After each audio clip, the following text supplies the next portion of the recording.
Boa noite, irmãos. Graça e paz, amém? Oh, que bom. Domingo passado, aliás, final de semana passado, nós estivemos fora. A gente foi pregar lá na Igreja Presbiteriana de Jardinópolis, né? Que está aniversariando no mês de maio. Ela faz aniversário dia 31 de maio. 37 anos, né? 36, acho que, né?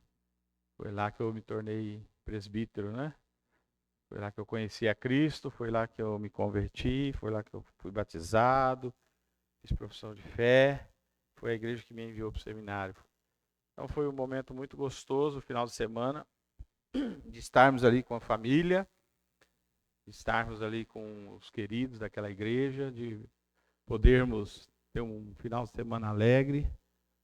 No sábado teve um encontro de jovens, a igreja estava lotada, né? Tinha gente até para fora, moçada lá muito legal, muito boa, o encontro do presbitério, né? Foi um momento gostoso, a dona Maria ficou toda feliz.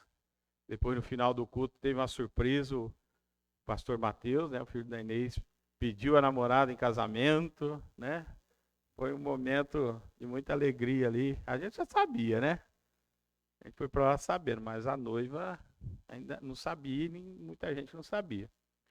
Depois do domingo de manhã, a gente falou para a igreja sobre família, depois da noite também pregamos no culto e depois tivemos um bolinho, né? Um bolão lá, né? Gostoso lá. E levamos o abraço daqui, do conselho da igreja aqui, e eles retornaram. Mandou dizer à igreja aqui que também estavam mandando um abraço para a igreja aqui da Filadélfia.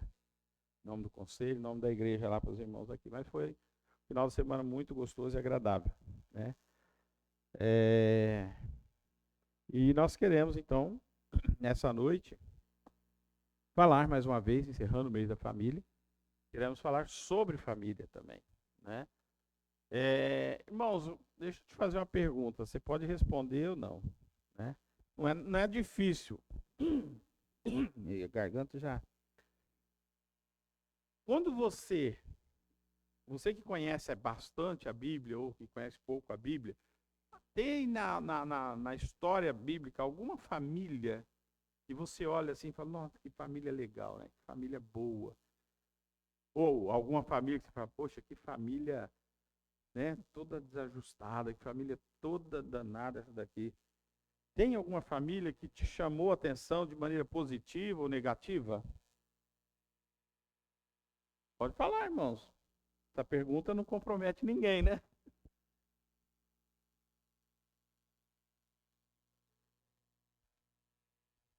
Positiva ou negativamente? Como que ela te surpreende? Né? Mais alguém? E Ruth, Abraão. Oi? É. Então, mas você conhece a história dessas famílias, né? Você chegou a ler? Porque às vezes a gente ouve falar. Às vezes a gente ouve falar a família de Davi, de Abraão, né? Mas a gente precisa conhecer essas famílias, saber o que elas passaram e poder ver nessas famílias o agir de Deus. Elas estão aqui, as histórias dessas famílias estão relatadas na Bíblia, para que nós possamos ver Deus agindo nessas famílias.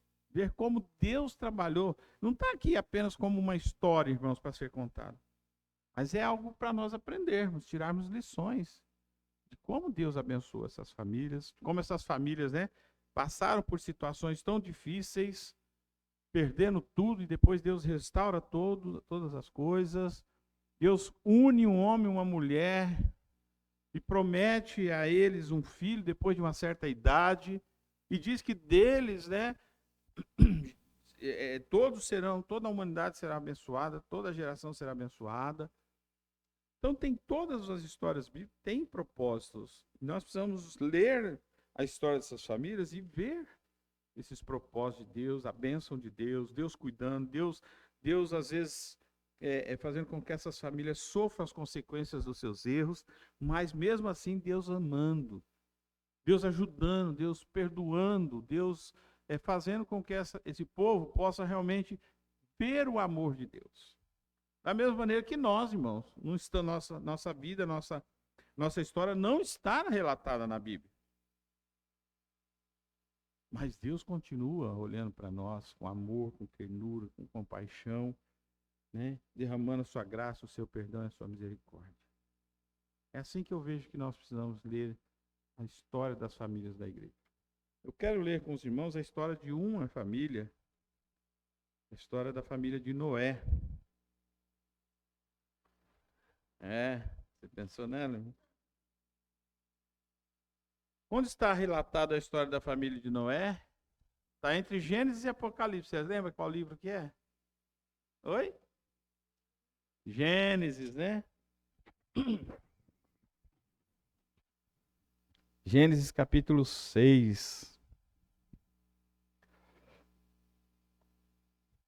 Eu vou ler a partir do 11, mas depois a gente vai falar alguns outros versículos aí para a gente entender melhor. Gênesis 6, a partir do 11, diz assim, fala que Deus anuncia o dilúvio. A terra estava corrompida à vista de Deus e cheia de violência. Viu Deus a terra e eis que estava corrompida, porque todo ser vivente havia corrompido o seu caminho na terra. Então disse Deus a Noé: resolvi dar cabo de toda a carne, porque a terra está cheia da violência dos homens. Eis que os farei perecer juntamente com a terra. Faze uma arca de tábuas de cipreste, nela farás compartimentos e a calafetarás com betume por dentro e por fora. Deste modo a farás. De 300 côvados será o comprimento, de 50 a largura e a altura de 30. Farás ao seu redor uma abertura de um côvado de altura. A porta da arca colocarás lateralmente. Farás pavimentos na arca, um embaixo, um segundo e um terceiro. Porque estou para derramar águas em dilúvio sobre a terra, para consumir toda a carne em que há fôlego de vida debaixo dos céus. Tudo o que há na terra perecerá. Contigo, porém, estabelecerei a minha aliança. Entrarás na arca, tu e teus filhos, e tua mulher, e as mulheres de teus filhos. De tudo que vive, de toda a carne, de dois de cada espécie, macho e fêmea, farás entrar na arca para os conservares vivos contigo. Das aves segundo as suas espécies, do gado segundo as suas espécies, de todo réptil da terra segundo as suas espécies, 2 de cada espécie virão a ti para os conservares em vida. Leva contigo de tudo o que se consome, ajunta-o contigo, ser-te-á para alimento a ti e a eles. Assim fez Noé, consoante a tudo que Deus lhe ordenara. Irmãos, quando a gente lê essa história, que a gente conhece muito bem, a gente já viu filmes, já vimos historinhas bíblicas, né? É contado nas classes de escola dominical. A gente sempre olha, a maioria das vezes a gente olha para a questão do que Deus quis fazer no mundo. Acabar com a violência, exterminando a raça humana, exterminando tudo aquilo que existia sobre a terra. Nós podemos também olhar, irmãos, nessa questão do que Deus fez com Noé, a família de Noé. Noé tinha uma família, tinha uma esposa, tinha 3 filhos, né? Tinha Sem, Cã e Jafé. Ele tinha pessoas que estavam debaixo da sua casa, estavam debaixo da sua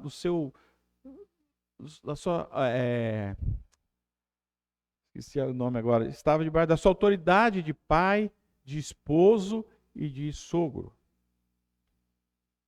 E aqui nós vemos Deus, então, separando essa família de Noé, porque diz que Noé, né, era um homem justo, né? Se nós olharmos o versículo 9, diz, eis a história de Noé, começa assim. Eis a história de Noé. Noé era bom, era um homem justo e íntegro entre os seus contemporâneos. Noé andava com Deus. Então Noé era um homem que tinha um olhar de Deus para a sua vida.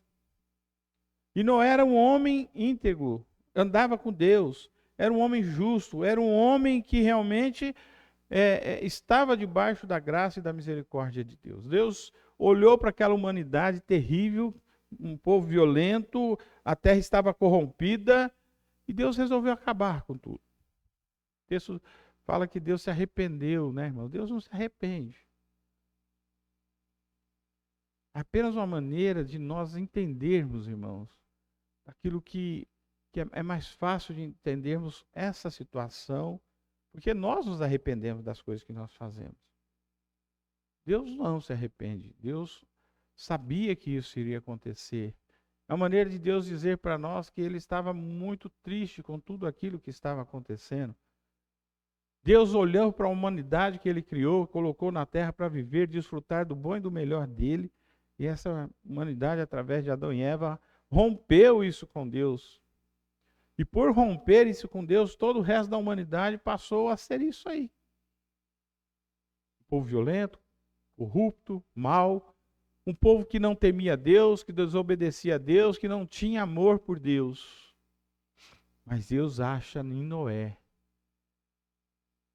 alguém em que ele olhava assim e dizia: olha, esse homem é justo, é íntegro, ele anda comigo, está na minha presença.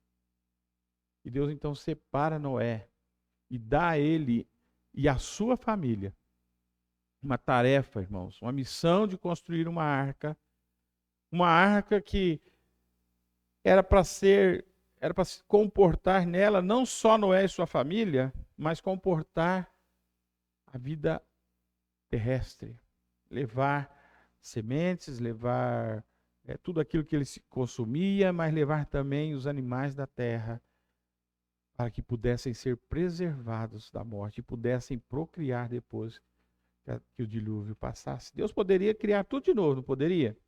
Mas ele já havia criado. Deus não quis dar uma nova construção ou fazer as coisas de uma maneira diferente. Não, ele apenas quis acabar com aquele povo. Mas dali surgisse, que dali nascesse, né, daquilo que já existia e não precisasse ser feito de novo. Até porque lá em Gênesis, no começo, diz que tudo que Deus fez, ele viu que era bom. Tudo que Deus fez era bom. Quando ele criou o homem e a mulher, era muito bom. Mas mesmo assim, nós estragamos tudo, né? Então Noé é chamado mais ou menos com 500 anos de idade, né? Você já viu isso, irmãos? Mais ou menos com 500 anos de idade. Mais ou menos não. Diz aqui no 5:32 que era Noé da idade de 500 anos e gerou os seus filhos, né? Sem, Cã e Jafé. A arca, irmãos, mais ou menos levou mais de 100 anos para ser feita. Não foi algo que foi feito da noite para o dia. Mais de 100 anos ela levou para ser feita. Então a gente pode ver que Noé e sua família eram tementes a Deus.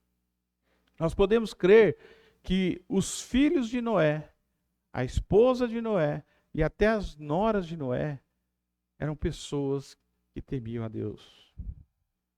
É pelo exemplo que havia em Noé. Porque foram pessoas que obedeceram à ordem de Deus junto com Noé. Foram Noé, sua esposa, os filhos e as noras, juntos fizeram e construíram a arca da maneira como Deus havia dito. Quando a gente olha para isso, irmãos, a gente pode pensar, se uma família não estiver unida, se uma família não trabalhar junto para edificar aquilo que está sendo proposto, ela dificilmente vai conseguir. E eu não tenho dúvidas, irmãos, que houve problemas entre eles, que houve dificuldades entre eles, que tiveram talvez algumas desavenças, alguns problemas na construção, mas eles foram obedientes e levaram o propósito que era de Deus até o término dele. Terminaram a arca, né? Fizeram com que, aliás, Deus trouxe todos os animais para virem até eles e levaram tudo o que havia de necessidade. Agora, imagina bem, irmão, 100 anos construindo uma arca. Depois disso tudo, você acomodar todos esses animais. Você levar e preparar alimentos para todos esses animais por um período de 40 dias. E cuidar desses animais nesse prazo de 40 dias. Que na realidade foram mais de 40 dias, né? Alguns acham que demorou até 100 dias, até que toda a água baixasse, para que eles pudessem sair da arca. Foi assim, né? Os 40 dias parou de chover e aí já sai da arca. Não. Teve todo um processo de abaixar a água, de soltar o corpo, soltar a pomba, para que pudesse então ter certeza de que a terra já estava seca novamente. Mas imaginemos uma família dentro de uma arca, fazendo todas essas coisas. Se nós estivéssemos lá, irmãos, eu fiquei imaginando, né, e pensando, se eu estivesse nessa arca, fosse um dos filhos de Noé, como que nós, eu e a Inês, vamos supor, né, o casal, agiríamos lá dentro? Iríamos ter problemas, iríamos ter dificuldade. Já pensou o mau cheiro dos animais? Ter que alimentar esses animais, ter que alimentar a família que estava ali dentro, ter que preparar todas as coisas, ter que limpar todas as coisas, manter o ambiente limpo, higienizado. Essas tarefas eram da família, era aquela família que Deus havia separado para construir, para levar a humanidade e os animais, todos, para que pudessem, a partir do término do dilúvio, restaurar a terra através das suas vidas. Gerar uma nova humanidade através deles que estavam ali. Através do cuidar dos animais para que eles pudessem chegar sãos, sadios e pudessem também se reproduzir a partir do término do dilúvio. Quando nós olhamos para tudo isso, irmãos, a gente vai ver que se uma família não estiver unida, se não estiver preparada, se não estiverem alguém que lidere, alguém que possa fazer com que as coisas andem bem, ela não vai conseguir cumprir a tarefa. Mas a gente olha para essa família que ela tinha uma coisa que talvez falte em muitas famílias que não conseguem cumprir a tarefa delas, que é a presença de Deus. Noé andava com Deus. Noé era justo, era íntegro. Noé era um homem que tinha o temor de Deus.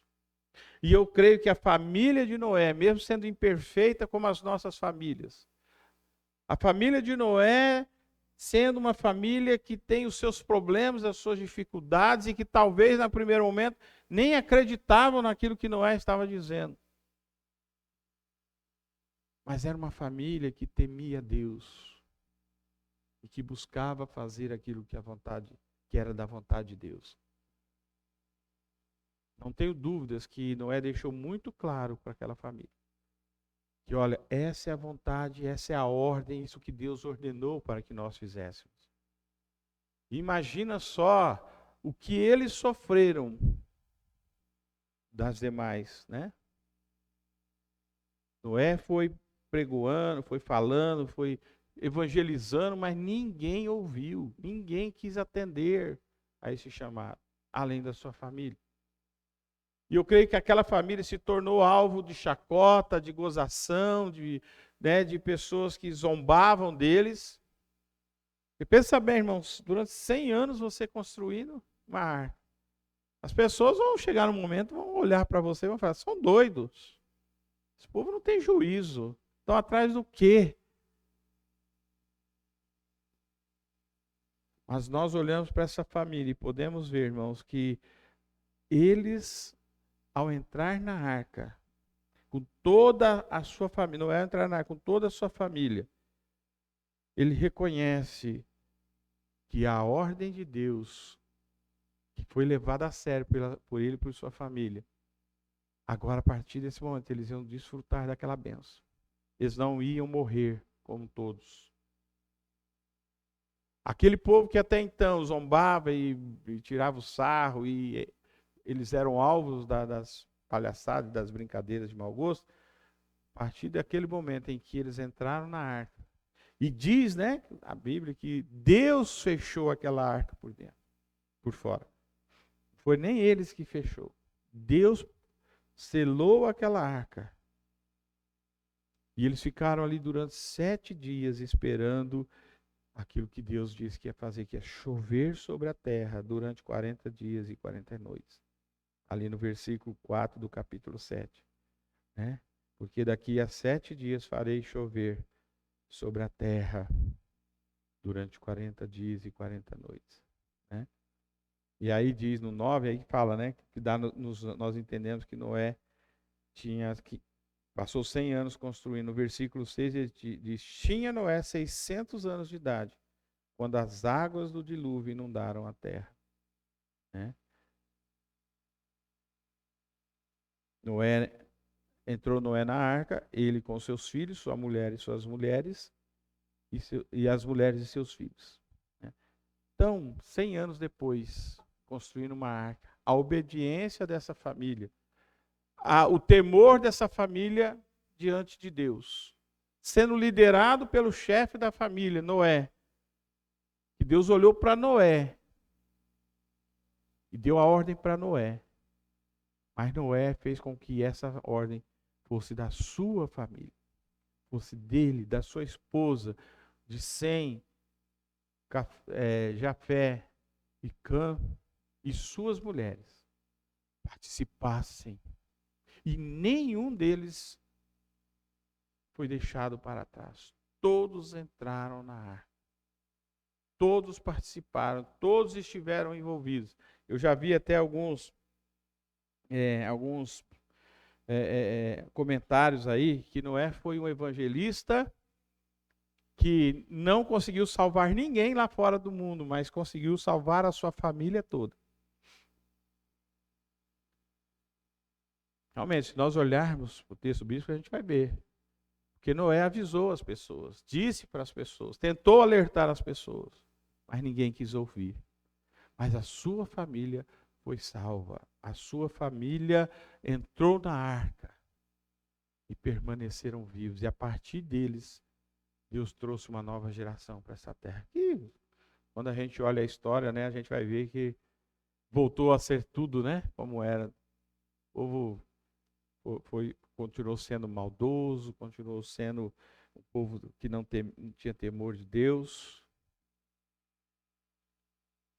Irmãos, com tudo isso que nós podemos tirar de lição para as nossas vidas, como estão as nossas famílias, irmãos?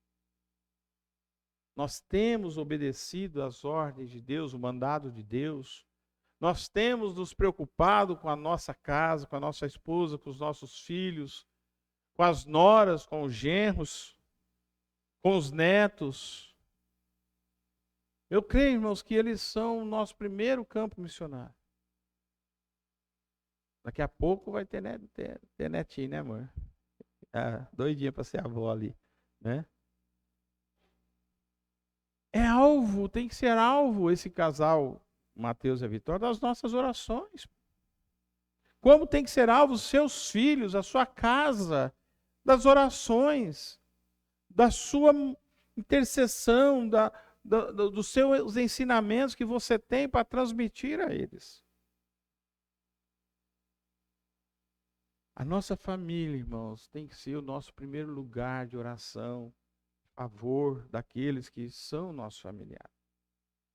Por isso que nós, há tempos atrás, né, no começo do ano, desafiamos, ou pedimos, ou sugerimos à igreja que vamos orar para aqueles que nós amamos, né, como fizemos aqui agora há pouco, se convertam, cheguem a Cristo, Deus os busque e os livre do mal e os livre de serem lançados no inferno. Porque o nosso esposo, nossa esposa, nossos filhos, os cônjuges dos nossos filhos, os nossos netos, tem que ser o alvo da nossa oração, da nossa intercessão, para que aqueles que estão no caminho não se desviem, para que aqueles que se desviaram voltem, para que aqueles que ainda não conhecem a Cristo, Deus os alcance. E nós precisamos ser testemunha pelas nossas famílias. Nós erramos muito, irmãos, em relação às nossas famílias, né? Principalmente pastor, né? A gente vê aí tanto como que pastor erra, porque valoriza às vezes muito mais a igreja, o trabalho da igreja, porque se não fizer, é cobrado, o pessoal está de olho, né? O conselho está de olho, os irmãos da igreja estão de olho, se o pastor não se dedicar, não se envolver, tal, é cobrado. Mas o primeiro alvo, nosso grande trabalho, é a nossa família. Isso não é para o pastor somente. Eu disse o pastor, porque o pastor, o povo está assim, né? Está de olho, né? O pessoal está de olho. Esse dia eu vi uma moça, eu fui não lembro onde que eu fui agora. E lá no aniversário, acho que foi lá. Foi lá em Jardim Nova, né? No aniversário da minha prima. E eu vi a moça, estava de olho no namorado dela, né? O namorado ia, ela estava de olho nele, assim. Eu estava assim, olhando, eu vi, falei, gente, ela não tira o olho do namorado. A hora que ele olhou para ela fez assim para ele, ó. Né? E é assim, irmãos, que nós somos vistos. As pessoas estão de olho no que nós fazemos, de como nós agimos, dentro da igreja, fora da igreja. E nós precisamos cuidar das nossas vidas e sermos exemplo para os nossos familiares dentro da nossa casa. E quando erramos, irmãos, e reconhecemos e somos exortados que estamos agindo errado, nós precisamos tomar duas atitudes: nos arrependermos e mudarmos. Pedirmos perdão e fazermos aquilo que é da vontade de Deus. Marcão está ali, né, Marcão? Orou tanto pela vida de um filho, junto com a Suelen. Deus mandou Isaac. O Isaac já está dando trabalho, né? Já anda mordendo criança lá na creche, já anda dando trabalho, já anda fazendo, né? Não tem nem idade ainda, mas já está dando, né? Já está fazendo as suas artes.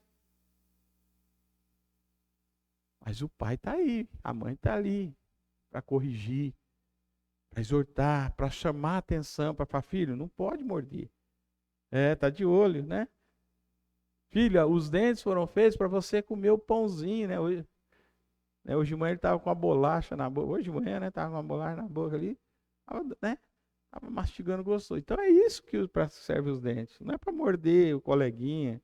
Não é para morder a Jaís, igual ele mordeu aqui um dia, meteu o dente no rosto da Jaís. Então nós precisamos, irmãos, primeiro amar a nossa família e saber que ela precisa conhecer a Deus. Para que nessa escolha de caminhar com a nossa esposa, com o nosso cônjuge, com os nossos filhos e noras e genros, e nessa conchegar, nós somos exemplos e precisamos ensiná-los a amar a Deus, para que os nossos propósitos como família eles aconteçam conforme a vontade de Deus, para a glória de Deus, para o bem nosso.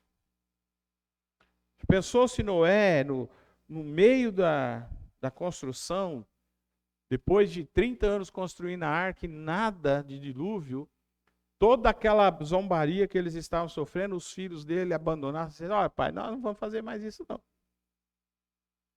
Não aguento mais ouvir as pessoas zombando de nós, da nossa família. Chega, para com isso. Vamos deixar isso de lado. Não vai levar nada, já há 30 anos está aí essa arca sendo feita e nada de dilúvio.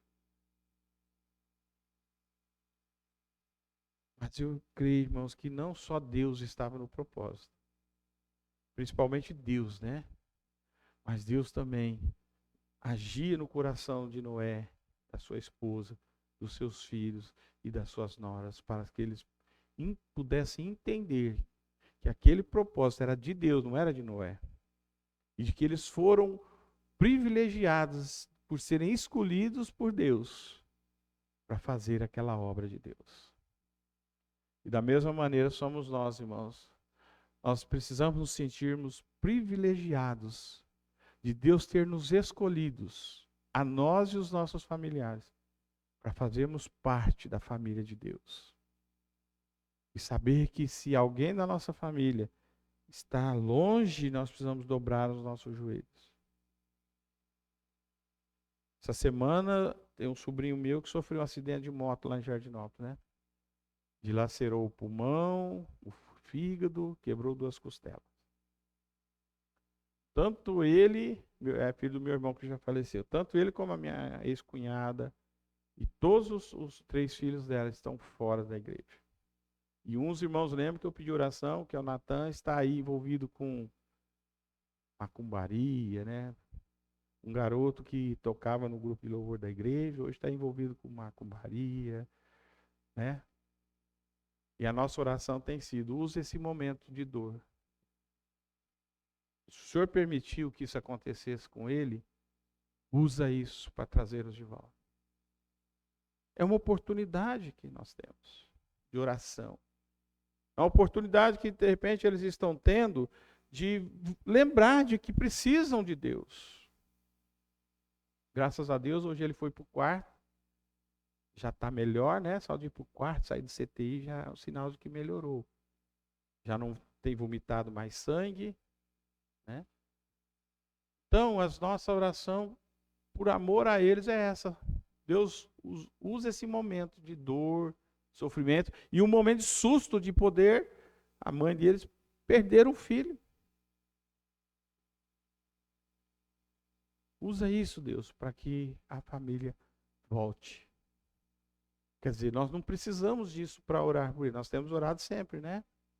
Por essa família. Mas, já que Deus permitiu que isso acontecesse, que o Senhor use esse momento. E eu creio que nada é à toa, nada acontece por acaso, irmãos. Tudo tem um propósito. Eu quero crer que esse acidente tem o propósito de resgatá-los e trazê-los de volta para o caminho do Senhor. É a família. É o nosso bem precioso. Porque quando alguém da nossa família sofre, nós sofremos. Quando alguém da nossa família está padecendo, nós estamos padecendo um pouco. Quando alguém da nossa família, irmãos, está passando por situações difíceis, mesmo que não busque ajuda, a gente acaba, quando a gente tem conhecimento, a gente acaba sofrendo junto com eles. E nós que tememos a Deus, temos o dever de buscar a bênção de Deus para a vida deles. É isso que a gente tem tentado, irmãos, colocar nesse ano, de ter esse momento de intercessão por aquele que você ama. Tenho certeza que todos nós que estamos aqui, tem alguém na família que precisa do favor de Deus, que precisa ser encontrado por Deus, precisa ser resgatado por Deus. Se não for o seu cônjuge, se não for o seu filho, o namorado, o esposo do seu filho, da sua filha, você tem alguém na sua casa que precisa que você interceda para que Deus busque. Às vezes a gente quer ir buscar a gente lá fora, né? A gente quer ir lá na África. Não estou dizendo que é errado não, viu, irmãos? Mas a gente às vezes ora tanto por gente que nós nem conhecemos e devemos fazer isso. Tem tanta gente que está lá evangelizando, que eu não conheço, que se dispôs a ir para fazer o que eu não faço, que é sair do conforto da minha casa e ir lá me enfiar, né, no meio do mato, numa cidade, num lugar longe, desconhecido, arriscando a minha vida, a minha família para pregar o evangelho, como o reverendo Ronaldo Lidório, apenas um exemplo, né, quem conhece a vida dele. Mas às vezes a gente esquece de orar por quem está do nosso lado, de evangelizar quem nós tocamos, quem nós conhecemos, e que às vezes é família. Ame a sua família, irmãos. Eu não tenho dúvidas de que Noé era um homem, por ser justo, íntegro, e que andava com Deus, que orava pela sua família, que intercedia pela sua família, que ensinou os seus filhos os caminhos do Senhor, e que ensinou às suas noras o caminho do Senhor, e que agora então pôde colher o fruto de ser uma família escolhida por Deus para cumprir o propósito de Deus de salvar a humanidade da morte através do dilúvio. Hoje nós temos essa oportunidade de olhar para essa família e ver o que Deus fez nela, através dela e com ela. Deus também pode fazer, irmãos, através de nós, bênçãos na nossa família, para a nossa família. Que nós possamos lembrar disso, irmãos, não só no mês de maio, né? Mas que nós lembremos todos os dias que nós precisamos orar uns pelos outros. Eu preciso orar pela Inês, ela precisa orar por mim. Nós precisamos orar pelo Mateus, pelos meus pais, pelos meus irmãos, os irmãos dela. Nós temos orado. Nós temos orado. E tem tanta gente, né, no nosso meio, né, na nossa família, que ainda não conhece a Cristo. Nós temos tanta gente na nossa família que conheceu, se envolveu com Cristo e hoje está longe, está fora, não quer saber. Mas isso não pode nos esmorecer ou nos desanimar, irmãos. É aí que nós devemos dobrar os nossos joelhos e interceder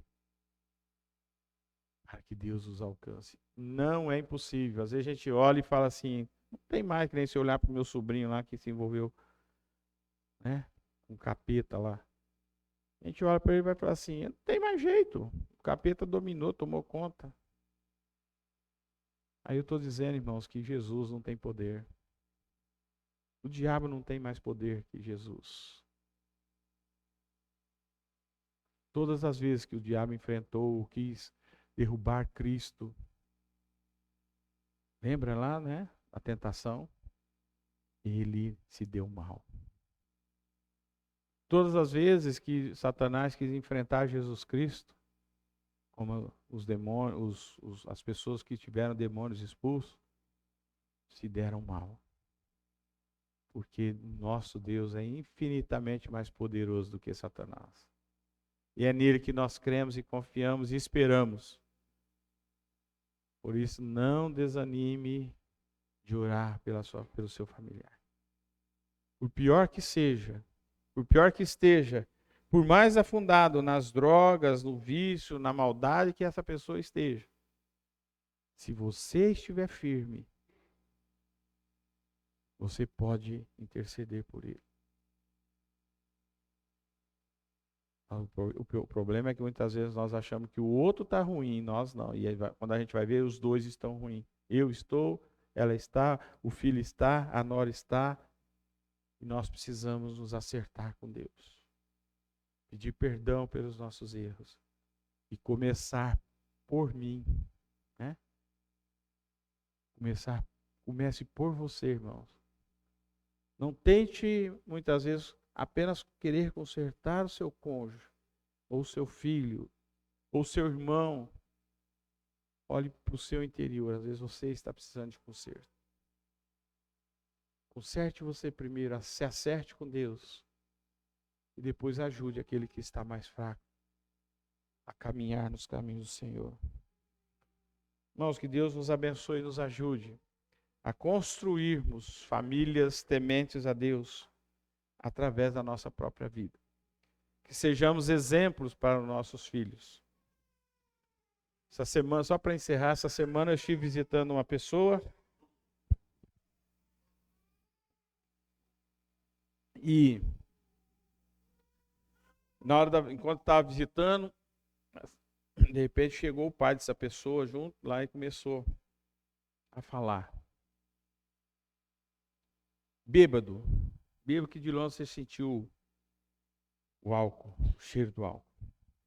E ele falou assim, esse meu filho, como filho, ele é nota 10, mas como homem, ele é nota 0, não vale nada. Aí eu olhei para ele e falei assim, a pior coisa que um pai pode dizer para um filho na frente dele é isso.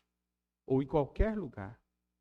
O pai nunca pode dizer para um filho que ele é nota zero, que ele não vale nada. Me veio na mente para dizer uma coisa para ele, mas eu segurei. Eu ia dizer para ele assim, o exemplo que ele está vendo do pai, que é o senhor que está aí, talvez tenha sido o fracasso dele. Por ter um pai alcoólatra, né? Então, irmãos, nós precisamos olhar bem que tipo de família nós estamos construindo. Porque depois nós não podemos agredir os nossos filhos pelo mau exemplo que nós fomos para os nossos filhos, para os nossos familiares. Solução tem? Está aqui. Só buscar. Só pedir ajuda. Só pedir socorro. Jesus está de braços abertos, esperando que a gente vá até Ele. Se a gente não for, não adianta nada. Então. Nós precisamos tomar a atitude de ir, fazer, andar com Deus, temer a Deus, para que sejamos grandemente abençoados por Deus. Amém? Se você ama a sua família, ore por ela, dobre o joelho, chore por ela. Se precisar chorar lá no secreto, né, no quarto, se precisar se derramar em lágrimas, se precisar gritar com Deus, pedir socorro, vá lá para o quarto e faça isso. Não é feio, irmão, chorar diante de Deus, pedir socorro, gritar, brigar com Deus. Mas você precisa saber com quem você está falando. O Senhor dos senhores, Rei dos reis, aquele que pode todas as coisas, inclusive mudar a sua vida, em primeiro lugar. Vamos orar, irmãos?